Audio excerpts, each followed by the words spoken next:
They look like any other family. A real one. Cousins, siblings, aunts and uncles, brothers and sisters. They look like any other family with a past, with shared stories and traditions and jokes, memories of childhood summers and hundreds of holidays, carrying old wounds and the echoes of kept and broken promises. But they are not like any other family. Not exactly. Does that mean they are not a family at all? Each of them stumbles over the word occasionally, searching for the right label to explain their relationships to outsiders, never feeling quite understood, not quite certain themselves of what the right term for this is.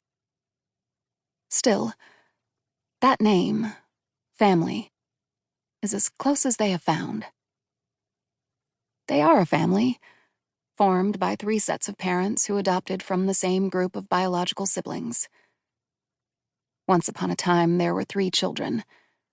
Phoebe, the eldest, at 5, and the twins, not quite toddlers.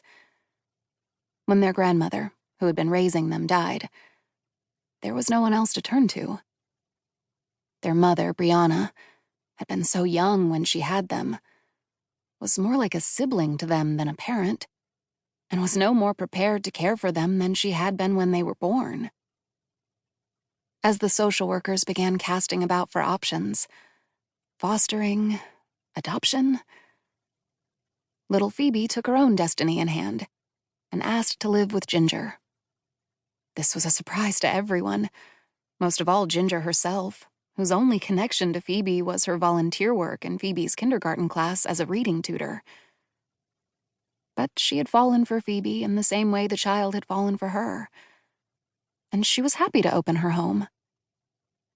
Tabitha and Perry, who had married later in life and were hoping to build their family through adoption, were asked if they would care for the twins, busy and curious and energetic, an exhausting joy. They had just completed their home study and were surprised but delighted to have Tate and Taylor come home with them so quickly. Splitting up siblings who got along so very well and had already lost so very much was generally seen as a less than ideal arrangement.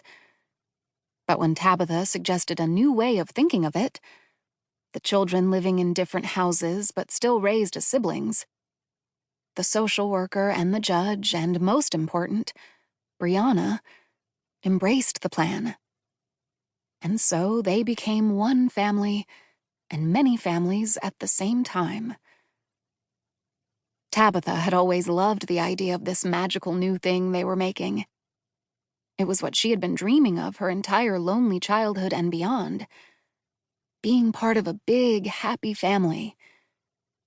They all come together to celebrate birthdays with piñatas and cake in the backyard, to share gratitude at Thanksgiving, and to have dinner every Sunday night, including Brianna when she can make it.